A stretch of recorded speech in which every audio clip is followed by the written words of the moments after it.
오늘 14장 1절부터서 다 보아야 되는데 강의하는 동안에 여러분이 사도행전을 따라오시면서 전부 읽으시기 바랍니다. 오늘 14장 한 장을 다 함께 보겠습니다. 지난주에 우리가 보았던 장면에서는 비시디아 안디옥이라는 곳에서 복음을 전했을 때 마땅히 들었어야 되고 마땅히 받아들였어야 될 복음을 유대인들은 안 받아들이고 이방인들은 도리어 받아들인 그 사건, 복음에 전파하는 가운데서 나타나는 참 신비로운 일들을 우리가 보았어요. 그래서 우리는 영생 그런 거 그따위 필요 없으니까 그딴 소리 하지 말라고. 영생을 얻기에 합당치 아니한 자로 자처했다 그랬어요. 유대인들이. 저주를 자처했다고 말해요. 그리고 복음이 이방인에게로 흘러가면서 영생을 주시기로 작정된 자들은 또 다 믿더라 그랬어요. 전도는 사람을 보내서 하나님이 말씀을 전하게 하고 증인의 역할을 하게 하시지만 추수는 하나님이 하시는 거예요. 우리는 쉬지 않고 때를 얻든지 못 얻든지 이제 예수를 증거하면 되는 거죠. 거기에 하나님의 백성들이 있으면 그 음성을 듣고 회개하게 되는 거예요. 그것이 오늘 우리가 사도행전을 보면서 깨닫게 되는 겁니다. 오늘 본문은 14장 전체를 놓고 우리가 살펴볼 구석구석이 많지만 한 가지만 보고 14장은 넘어가려고 합니다. 여기에서 오늘 제목을 제가 그리스도인의 맷집이라고 그랬어요. 맷집. 맷집이라는 말이 무슨 뜻인지 아세요? 잘 모르시는 분들이 있을 텐데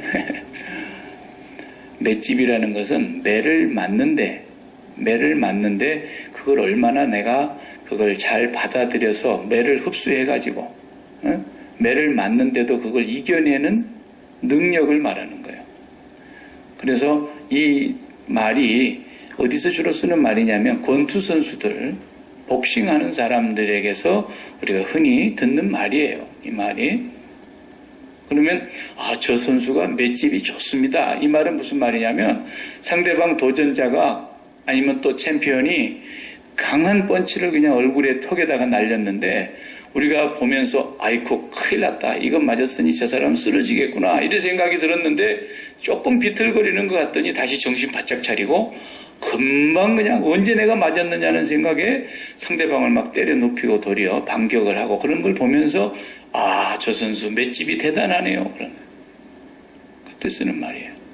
그러니까 우리가 이 맷집에 대해서 하면 우리 한국 선수 가운데 제일 인상에 오래 남은 게 홍수환 선수입니다. 제가 밴쿠버에 있을 때 홍수환 집사님이 그때 이제 미국 이민 와서 살고 계셨으니까 알래스카에서 살면서 그 옐로우 캡 드라이버를 하셨어요. 거기서 이제 한국으로 다시 귀국하시려고 밴쿠버 잠깐 내려오셨다가 부인하고 가수하고 같이 내려왔을 때 저희 이 지역에서 이제 제 친구 옆에 교회에서 집회를 하는 날 수요일 날 저녁이었는데 다 같이 모였더랬어요. 그래서 이제 그분도 환영하고 또 이렇게 같이 예배하고 간증하고 그런 일이 있었어요. 근데 그 양반이 옛날 파나마에서 그때 이제 그 체급이 있지 않습니까? 자기들의 체급이 있는데 뭐 아주 미들급이 있고 뭐 헤비급이 있고 뭐 이런 라이트급이 가벼운 몸무게는 라이트급 이렇게 얘기하는데 그때 처음으로 이제 세계 복싱 협회에서 벤턴급을 하나 만들자. 슈퍼 벤턴급. 아주 무거운 선수도 아니고 아주 가벼운 선수도 아니고 가운데쯤으로 생각하는 몸무게 한 45에서 50 정도 나가는 그런 선수들이 뛰는 급이 슈퍼 벤턴급이라는 급이 있었어요. 처음 만들어진 급이니까 아직 챔피언이 없는 거예요. 이제 챔피언을 만들어야 돼. 한 사람을. 세계 챔피언을 뽑는 그 대회인데 홍수환 선수가 자기 몸무게가 아무리 이제 감량을 해도 살이 쪄서 안 되겠으니까 몸무게가 좀 올라갔어요. 그래서 자기가 슈퍼 벤턴급의 세계 챔피언이 한번 돼보려고 거기 출전을 했죠. 그 가라스키아 가라스키아. 말도 참 우리말하고 비슷해. 저리 가라스키아. 가라스키아라는 그 선수하고 파나마 선수인데 붙었어요. 그러니까 이제 처음으로 우리나라에 여기서 이기면 이제 슈퍼 벤턴급의 챔피언이 되는 거예요. 근데 2회전에 가가지고 3분씩 뛰는데 2회전에 가가지고 2라운드에서 홍수환 선수가 4번이나 다운이 되는 거예요. 4번이나. 그러니 뭐 다 짓다고 생각했죠. 누가 그 이길 거라고 생각했겠어요. 그런데 4번 다 벌떡벌떡 일어났어요. 그래가지고 간신히 KO로 안 되고 종이 울려가지고 3라운드로 넘어갔어요. 그러면 4번 넘어졌으니까 2라운드에서만 4번 펀치를 맞고 넘어졌으니까 사람이 힘이 다 빠질 거 아니에요. 그런데 1분 쉬는 가운데 막 얼마나 그 사람이 이를 꽉 물었겠어요. 어떻게 해서든지 내가 홀로 사는 우리 어머니 이 챔피언 이 메달을 벨트를 내가 우리 어머니한테 갖다 드려야 된다 막 이렇게 해가지고 3라운드 땡 그러니까 2라운드에 4번 넘어진 선수가 아니야. 그냥 가가지고 막 휘둘렀는데 3라운드에 KO승을 해버렸어요. 그때 나온 말이 4전 5기 4번 넘어져도 5번 일어나고 7.8기 7번 넘어져도 8번 일어나는 얘기가 그때 실감나는 얘기였어요. 대한민국이 이때 정말 대단했습니다. 맷집이 좋아야 된다. 근데 좋은 선수는 뭐냐면 기량이 있어야 돼요. 상대방이 막 휘두르면 잘 피해야죠. 그거 오는 것을 아무리 맷집 좋다고 그냥 타이슨 선수 같은 사람이 휘두르는데 그 턱을 들이내놓으면 되겠습니까? 잘 피해야 되는 기량이 필요합니다. 그 다음에 또 두 번째 능력은 내 펀치가 강해야 돼요. 때려도 손방망이 같은 그런 주먹 갖고는 안 되죠. 내도 기회가 왔을 때 한 방 때려서 그냥 꼭으로 때려야 된단 말이죠. 거기다가 세 번째 좋아야 되는 게 맷집이에요. 아무리 내가 잘 피하고 잘 때리는 것 같아도 어쩌다가 내가 들어가는데 상대방이 받아치기라도 하면 내가 맷집이 없어갖고 그냥 한 방에 꼬꾸라지는 거예요. 개그맨 그 윤영빈 선수 그 개그맨만 할 줄 알았는데 나는 그 녀석이 그 녀석이라고 하면 안 되구나. 장가가네. 그 양반이 그냥 일본 선수하고 그냥 뭐 이상한 발로 차고 주먹으로 치고 막 피투성이가 되는 거 있죠. 거반 죽을 때까지 때리는 거 말이고, 그 이만한 그 철망에다 가둬놓고, 나는 개그맨으로 있다가 제가 그것을 하길래, 저 바람만 불어도 날아가게 생겼는데, 어떻게 저거 하려고 죽으려고 환장했나, 이런 생각했죠. 그런데요, 상대방이 딱 들어오는데요, 그냥 한 대 받아쳤어요. 나는 그냥 1라운드에 한 대 맞고 휘청거리길래 그럼 그렇지 개그맨이나 똑바로 할 일이지 그렇게 생각했는데 2라운드에서 들어오는 선수를 받아쳤는데 그만 이 선수가 정신을 잃어버리더라고요. 그래가지고 이겼어요. 맷집이 없는 거예요. 그쪽 선수가 한 방에 거꾸라지 한 방에 두 방도 아니야. 이렇게 맷집이 없어갖고 무슨 선수 하겠어요. 그리스도인도 신앙도 똑같다는 거예요. 몇 년 믿었냐, 큰 교회 다니냐, 이런 게 문제가 아니다라는 거예요. 직분이 뭐냐, 이것도 아무 소용이 없다라는 거예요. 좌우간 맷집이 강해야 됩니다. 맷집이. 엠만이 맞아갖고는 그냥 벌떡벌떡 일어나가지고 막 달려들면 때리는 선수가 당황해가지고요. 아무리 때려도 이놈이 안 자빠지면 나중에 때린 사람이 지칩니다. 이게 맷집이에요, 맷집. 신앙인들이 맷집을 길러야 되는 거예요. 사도 바울은 뭘 자랑하느냐? 맷집 자랑을 했어요. 맷집 자랑. 오늘 본문에도 전체의 내용이 그런 내용이에요. 보면은 지난주에 봤던 비시디아 안디옥에서 복음을 전했더니 한쪽은 믿고 한쪽은 안 믿고 그래서 발에 먼지를 떨어버리고 그냥 이고니온으로 갔지 않습니까? 이고니온으로 갔는데 거기서는 또 돌멩이로 때려 죽이려고 달려듭니다. 유대인들이 이방인들을 선동해가지고 같이. 오늘 본문에 우리 다 못 읽었습니다만은 14장 앞부분에 보면은 5절에 한번 봐요. 성경을 펴놓고 사도행전 14장 5절에 이방인과 유대인과 그 관원들이 두 사도를 능욕하며 돌로 치려고 달려더니 저희가 알고 도망하여 루가오니아의 두 성 루스드라와 더베 그 근방으로 가서 거기서 복음을 전했다 그랬어요. 그러니까 도망도 잘 피하는 거 이것도 기술이에요. 돌멩이로 때리려고 그러는데 옛날에 자기가 예수 안 믿을 때는 스데반을 돌로 때려 죽이는데 앞장섰지 않습니까? 자기도 이제 맞아 죽게 생겼어. 잘 피했어요. 기량도 있어요. 기량도. 피하기도 잘 피해야 됩니다. 근데 이 양반이 또 피하기는 피하지만 이번에 두 번째는 루스드라에 들어갑니다. 루스드라라고 하는 지역에 들어가서는 돌을 못 피했어요. 돌멩이에 맞아 죽을 뻔했어요. 그 본문에 보면은 잘 아는 내용이니까 우리가 수요일 밤에 나오시는 분들 뭐 성경을 잘 아시죠?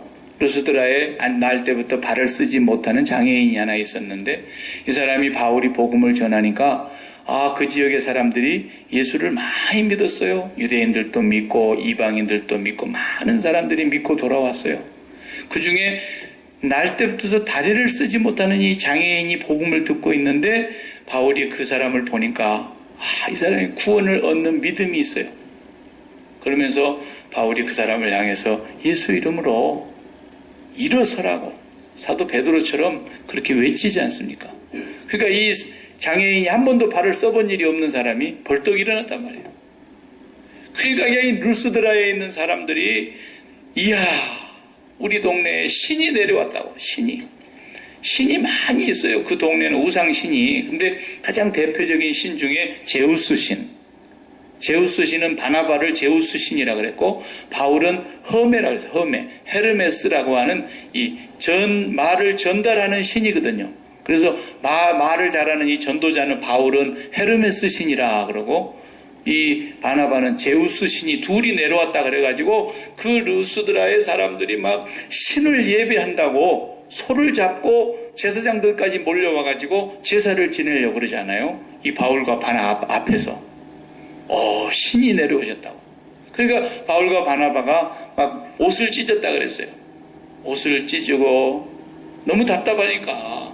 그러면서 그 제사 지내려고 하는 그 루스드라 성 사람들을 이러지 말라고. 우리는 당신들하고 똑같이 사람이라고. 그러면서 우리를 믿어서는 안 된다고 예수님을 전하기 시작했어요. 그 얘기가 18절까지 쭉 나와요. 근데 잘 전하고 있는데 무슨 일이 벌어집니까? 난데없이 19절에 읽어보세요. 18절 먼저 읽어봅시다. 이렇게 말하여 겨우 무리를 말려 자기들에게 제사를 못하게 하니라. 여기까지 했는데 19절 같이 유대인들이 안디옥과 이고니온에서 와서 무리를 초인하여 돌로 바울을 쳐서 죽은 줄로 알고 성 밖에 끌어내치니라. 여러분 얼마나 돌에 많이 맞았으면 저 정도면 이제 죽었다. 살지 못할 거다. 이렇게 판단이 되니까 들어다가 성 밖에 갖다 내던져 버렸단 말이에요. 그러니까 20절에 보면은 바울의 복음을 듣고 따랐던 제자들이 바울을 이렇게 둘러섰어요. 가운데 바울이 이제 죽어가는 거예요. 피를 흘리면서. 근데 제자들이 바울을 에워싸고 얼마나 울면서 기도를 했겠습니까? 우리에게 충분히 상상이 가는 장면 아닙니까? 그런데 바울이 깨어나는 거예요. 깨어나는데 거기 보십시오. 물론 치료를 받았겠죠? 누가도 항상 따라다녔던 의사가 옆에 있었을 테니까. 그런데 일어서서 성에 들어갔다가 방금 전에 자기를 때려 죽이려고 돌로 쳤던 그 성으로 도로 들어가지 않습니까? 거기서 아마 치료를 받았을 거예요. 이튿날 바나바와 함께 더베로 가서 복음을 그 성에서 전하여 많은 사람을 제자로 삼고 어제 돌멩이에 두드러 맞아가지고 겁안 죽게 된 사람이 오늘 일어나갖고 또 복음 전하러 가는 거예요. 나는 이런 장면을 읽으면서 예수를 믿는데 주여 복을 주세요. 복을 주세요. 나 그런 기도가 안 나와. 아무리 기도를 해보려고 그래도 염치가 없어서. 니는 뭘 잘한 게 있다고 복 달라 그러냐? 에? 저렇게 복음을 전하면서 죽을 기경을 다 당하고 어제 죽을 정도로 돌로 때린 사람들이 그만 때려. 이 정도면 이제 죽을 거야. 이렇게 된 사람이 다음날 도로 전도하러 가는 거 보세요. 그러면 차라리 병을 그 사람 안진병의 그 장애인을 고치지를 말든지 주님이 고쳐주시지를 말든지 그거 고친 것이 얼마나 잘한 일입니까? 그래서 사람이 박 목사가 야키마에 있는 어떤 사람이 날 때부터서 장애인이었는데 그 사람에게 예수 이름으로 선포를 했더니 장애인이 울떡 일어선다. 그러면은 아마 여러분들도 막 이게 발이 구름에 떠가는지 걸어가는지를 몰라가지고 막 저를 자랑하고 다닐 거예요. 그러지 않겠습니까? 그리고 막 제가 또 잘못해가지고 어디 가서 막 왕년에 내가 막 이런 사람이라고 막 굉장히 떠벌리고 다니지 않겠습니까? 사람이 자랑을 하려면 그런 부분을 자랑하는 것이 일반적인 거 아닙니까, 사람이? 바울은 도대체 뭘 자랑하고 다니는지 모르겠어요. 맨날 매 맞고 얻어 터진 거 자랑하고 다녀요. 맨날 그냥 그만 죽게 돼가지고, 이렇게 돼가지고 내가 뭐 자랑할 것이 엉뚱한 거예요. 그러니까, 가령 내가 성령이 역사하니까 말이에요. 사람들이 내 호주머니에서 와가지고 앞치마를 갖다가 이렇게 환자한테 둘러 씌우니까 앞치마로 환자에 또 얹히자마자 그 자랑을 하려면 내 앞치마만 얹어도 병이 나았다고 이런 거 자랑해야죠. 그리고 자랑하려고 그러면은 귀신이 쫓겨나간 거 자랑하고요. 자랑하려면은 엄청나게 막 기적이 일어난 거 자랑해야 되고요. 제가 자랑을 하려고 그러면은 그런 거 자랑하지 않겠어요? 또 여러분이 어디 가서 박 목사 막 자랑하고 싶은 마음이 생길 때는 우리 목사님 능력 있어요. 근데 이게 다 사람 망하고 죽는 일이에요. 여러분 행여라도 그런 일 앞으로 하지 마세요. 절대로. 만약에 여러분들이 박 목사를 그런 식으로 자랑하고 다닐 것도 없지만 자랑하고 다닌다고 하면 우리 하나님 앞에 큰 불경입니다. 그리고 또 제가 목회를 잘못한 증거예요, 그게. 예. 바울 사도가 자기들이 드러나는 걸 보고 너무너무 가슴이 답답하니까 옷을 찢었다니까요. 여러분 그러지 마십시오. 우리는 당신들하고 똑같은 사람입니다. 자기들이 드러나는 것에 대해서 너무 고통스러워서 옷을 찢은 거예요. 하나님의 영광이 드러나질 아니하고 하나님의 손길이 드러나지 아니하고 자기들이 드러나는 것을 그렇게 무서워하고 두려워했다니까요. 그래가지고 그 얘기를 잘 진정시켜 놨더니 그 다음에 돌멩이를 들고 와서 때리는데 말이죠. 바울이 잘못하고 우둔하고 미련한 방법으로 대처를 했기 때문에 맞은 게 아니에요. 하나님께서 그거 피하게 해주실 줄 몰라서 그런 게 아니에요. 그 거반 죽게 됐어요. 그렇게 두드러 맞았어요. 그리고 다음날 또 간신히 치료해가지고 요즘같이 무슨 병원이 있기를 합니까? 따라다니는 그 의사 누가가 이 사도행전을 쓴 누가가 그냥 치료하는 거예요. 바울을. 치료하고 그 다음 또 전도하러 가고. 이런 과정 속에서 지금 우리가 기억해야 될 건 뭐냐면 바울이 뭘 자랑하느냐? 맷집을 자랑하는 거예요. 나만큼 맞은 사람 있으면 한번 자랑할 게 무슨 이런 게 자랑입니까? 한번 성경을 찾아보세요, 여러분. 같이 고린도후서만 한번 펴보세요. 고린도후서 펴보십시다. 고린도후서 1장 8절을 다 같이 펴십시오. 고린도후서 1장 8절입니다. 자, 고린도 교회에 편지를 쓰면서 이 사도행전에 기록되어 있을 때 그 전도했을 때의 일들을 회고하면서 쓰는 거 아니겠습니까? 이제 8절을 보면은 형제들아 우리가 아시아에서 당한 환난을 지금 우리 아까 말한 거지가 아시아거든요. 아시아에서 당한 환난을 너희가 알지 못하기를 원치 아니하노니 힘에 지나도록 심한 고생을 받아 살 소망까지 끊어지고 우리 마음에 어떠세요? 사형 선고를 받은 줄 알았다는 거예요. 이제는 우리가 죽는구나. 그런 마음이 들 정도로 심한 고생을 했다는 거예요. 엄청난 고생을 한 거예요. 사형 선고를 받은 줄로 생각이 들 정도였으면 얼마나 고통스러웠겠어요. 네. 그런데 그 이유가 뭐라고요? 하나님께서 그렇게까지 몰아넣는데도 이유가 뭐예요? 우리로 자기를 의뢰하지 말고 나를 의뢰하거나 나를 나타내거나 나의 몸이 드러나지 않게 하려고 그러는 거예요. 내가 드러나지 않게 하려고.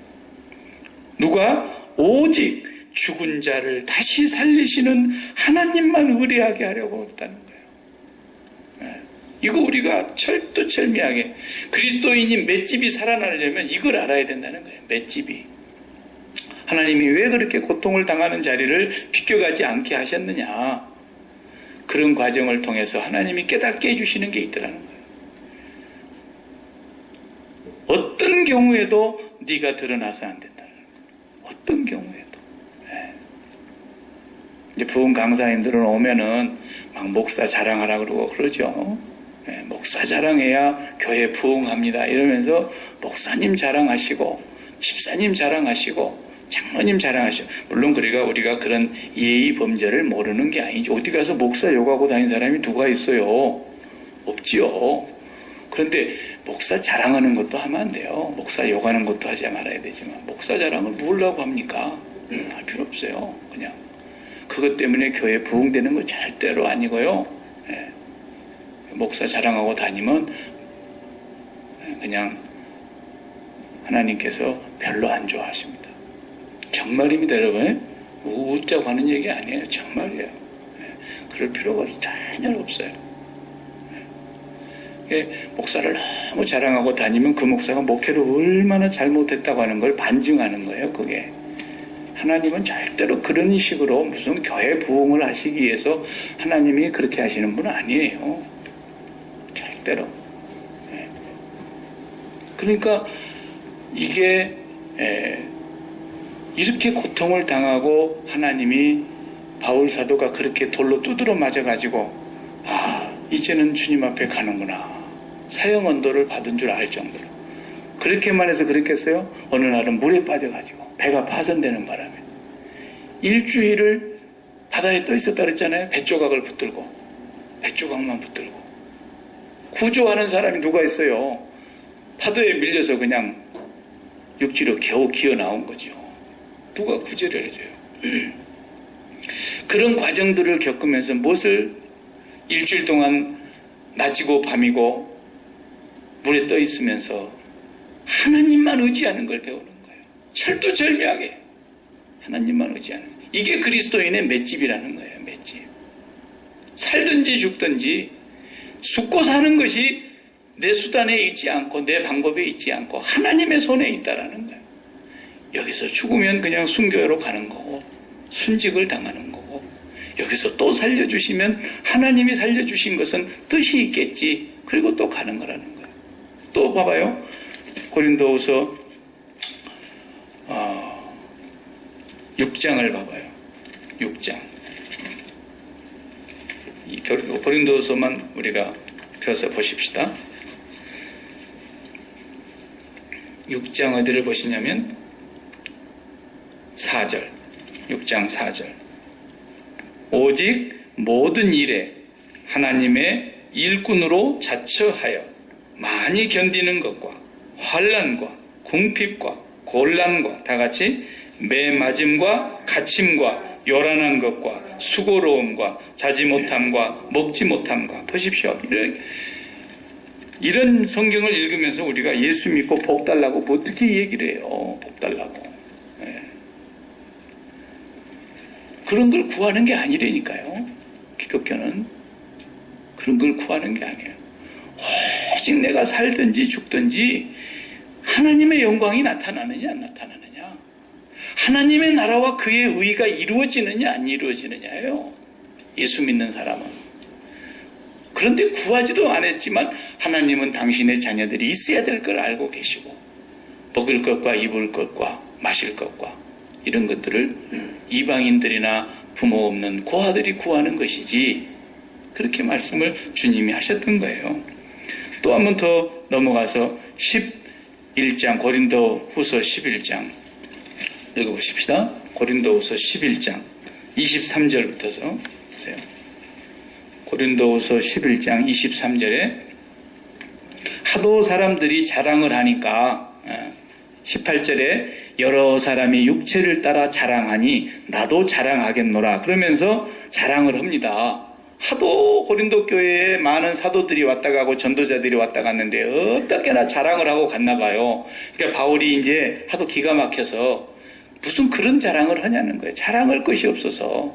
그 바울이 편지를 쓰면서 나중에 자랑을 뭐라고 씁니까? 23절로 내려가 보세요. 저희가 그리스도의 일꾼이냐? 정신없는 말을 하거니와 나도 더욱 그러하도다. 내가 수고를 더 넘치도록 하고 옥에 갇히기도 더 많이 하고 매도 수없이 맞고 여러 번 죽을 뻔하였으니 다 같이 유대인들에게 40에 하나 감한 매를 5번이나 맞았으며 3번 태장으로 맞고 1번 돌로 맞고 1번 돌로 맞은 것이 루스드라에서 맞은 거예요. 3번 파선했는데 배가 파선했는데 일주야를 밤낮 기품에서 지냈으며 여러 번 여행에 강의 위험과 강도의 위험과 동족의 위험과 이방인의 위험과 시내의 위험과 광야의 위험과 바다의 위험과 거짓 형제 중에 위험을 당하고 또 수고하며 애쓰고 여러 번 찾지 못하고 줄이며 목마르고 여러 번 굶고 춥고 헐벗었노라. 이 외의 일은 고사하고 오히려 날마다 내 속에서 눌리는 일이 있으니 곧 모든 교회를 위하여 염려하는 것이라. 누가 약하면 내가 약하지 아니하며 누가 실족하게 되면 내가 애타하지 않더냐. 내가 부득불 자랑할진대 뭘 자랑해요? 나의 약한 것을 자랑하리라 그랬어요. 아니 세상에 자랑할 것이 없어서 이런 걸 자랑합니까? 매 맞은 거 자랑하고 감옥 간 거 그냥 죽을 뻔한 거 이런 거 자랑하는 거예요. 이게 지금 무슨 얘기냐? 그리스도인의 맷집을 얘기하는 거예요. 맷집. 여러분 선수마다 약한 부분이 있습니다. 우리 권투 요즘은 잘 안 보지만은 제가 어렸을 때 권투 참 좋아했는데 권투 중계방송 하면 이렇게 아나운서가 저 선수가 정말 이 허리가 약하군요. 허리 갈비뼈 있는데 말이에요. 거기 훅 하나 들어가면 그냥 숨쉬기가 어렵잖아요. 그래서 이 팔꿈치로 거기를 잘 방어해야 된다고요. 잘 피해야 된다고요. 결정적으로 그 갈비뼈 밑에 거기 맞으면 꼬그라지는 거예요. 그런데 거기를 계속 훈련할 때 이 기계펀치가 있어요. 훈련하는 선수들은 계속 거기를 맞습니다. 자기들이 기계 파운드로 해가지고 그러면서 여기를 단련시키는 거예요. M만이 맞아가지고는 안 쓰러지도록. 그리고 턱을 맞는 훈련을 또 합니다. M만이 맞아가지고는 안 쓰러지도록. 그런데 선수마다 아무리 훈련을 강하게 해도 약한 부분이 있죠. 거기를 잘 방어해. 권투선들이 왜 꼭 이렇게 합니까? 이쪽에 맞으면 죽는다라는 거예요. 쓰러진다라는 거 숨 못 쉬고. 방어해야 되는 거예요. 여기까지 주먹을 올려가지고 저 선수가 지금 손이 내려옵니다. 손 더 올려야 됩니다. 왜? 턱 맞으니까. 턱 맞으면 끝나니까. 우리 그리스도인들의 신앙생활이 그렇다는 거예요. 여러분들 우리가 신앙생활 아무리 잘하려고 해도 맷집이 약한 부분이 있어요. 어떤 사람은 그냥 잘 믿는 것 같은데 경제적인 펀치 한 방만 맞으면 퍽 쓰러져요. 건강 문제에 펀치 한 방 맞으면 그냥 날아 떨어지는 거예요.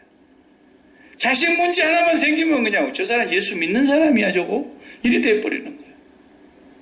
어떤 사람은 누가 뒤에서 막 험담하면 그냥 나 자빠져 버려요. 약한 부분이 다 있어요. 사람마다. 나도 막 누가 뒤에서 박 목사 험담하고 그러면 나도 나가 자빠져요. 갖다가 잘못하면. 그거 난 정말 하지 마요.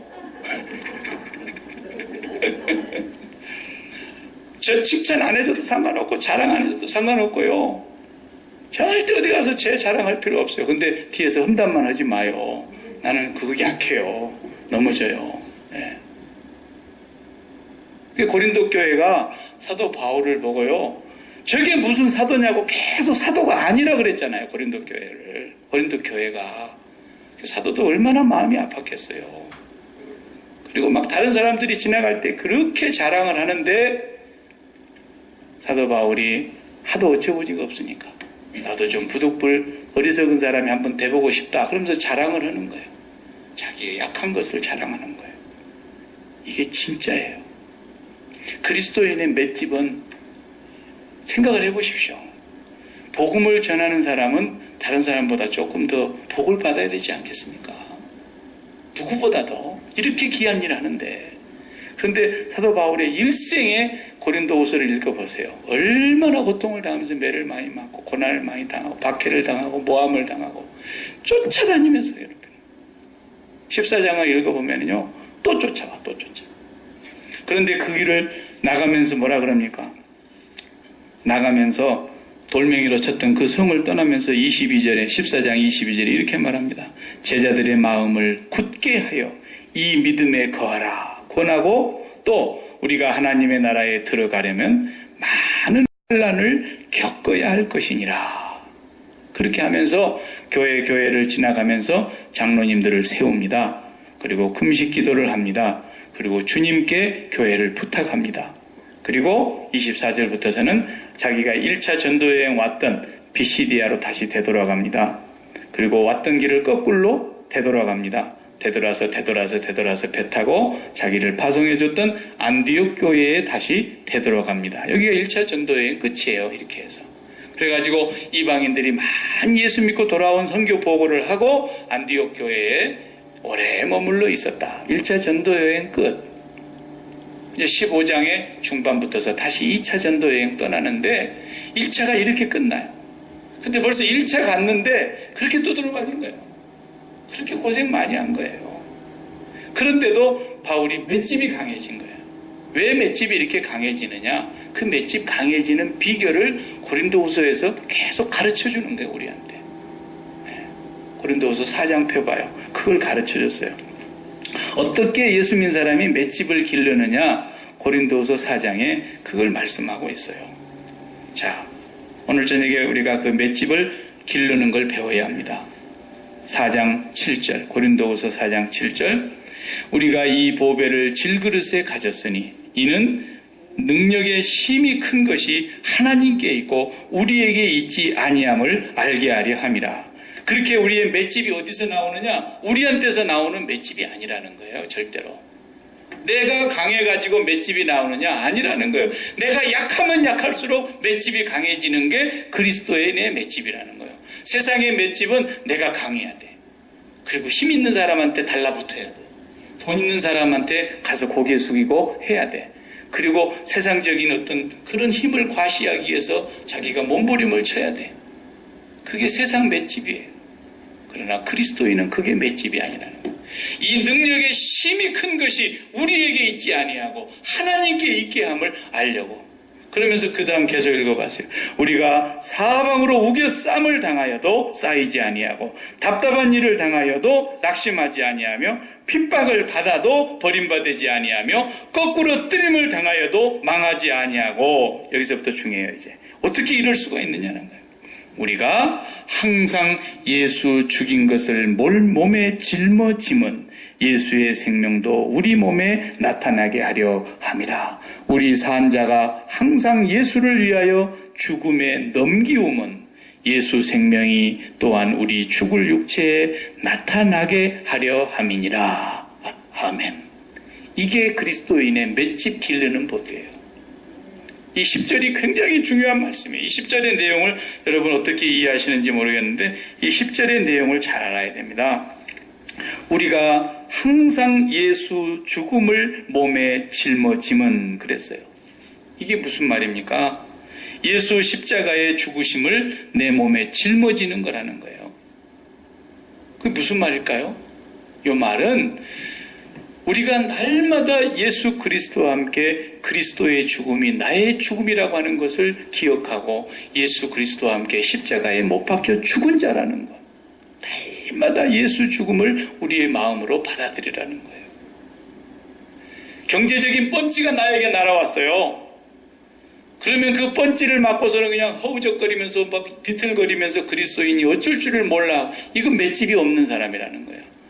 이 사람은 맨날 돈이 많아야 자기가 맷집이 있는 줄로 생각하고 뻥 하고 맞았는데 건강에 한 방 맞았어. 그 건강에 그냥 퍽 쓰러져가지고 그냥 이게 예수 믿는 건지 안 믿는 건지 막 허우적거리고 있는 거예요. 예수 믿는 사람이 건강해야 맷집이 생기는 게 아니라는 거예요. 사도 바울처럼 아예 고칠 수가 없는 병을 하나를 갖고 있어도 강한 맷집으로 살 수 있다는 거예요. 그렇게 많은 핍박을 당하고 돌멩이에 맞고 바다에 빠져서 둥둥 떠다니고 수많은 동족과 이방인과 광야와 신의 위험 속에 살아도 그 사람이 자랑할 것은 그것뿐이라는 거예요. 그럴 때마다 능력의 힘이 큰 것이 우리에게 있지 아니하고 오직 죽은 자를 살리시는 하나님께만 있는데 그것이 어떨 때 나오느냐? 예, 주님, 나는 십자가에 죽은 자입니다. 지난주일 낮에도 우리가 그걸 계산했지 않습니까? 몸값 계산을 잘 하시라고요. 몸값 계산. 내가 이렇게 몸값이 형편없는 사람인데, 나는 오후 5시에 온 사람인데 주님 너무너무 나에게 크신 은혜를 주신 것을 날마다 십자가를 바라보면서 예수 죽임에 우리의 몸을 넘기라는 거예요. 예수 그리스도와 함께 내가 죽었다라는 거예요. 그러면 그걸로 끝나는 줄 알았더니 그 다음에 어떤 힘이 나옵니까? 예수 생명이 우리 몸 안에서 역사하더라는 거예요. 이 말을 바울이 갈라디아 교회에다가 이렇게 편지하죠. 내가 그리스도와 함께 십자가에 못 박혔나니, 못 박히고 났더니 그런즉 이제는 내가 산 것이 아니라 내 안에 예수 생명이 살고 계시더라는 거예요. 내 안에 예수가 살고 예수 생명이 역사하더라는 거예요. 그러니까 예수님과 함께 죽는 게 이렇게 큰 축복인 거예요. 예수님과 함께 죽고 났더니 그 마음이 하나님께 올라가서 내 마음에 기쁨이 오고 평강이 오고 감사가 오고 행복이 오더라는 거예요.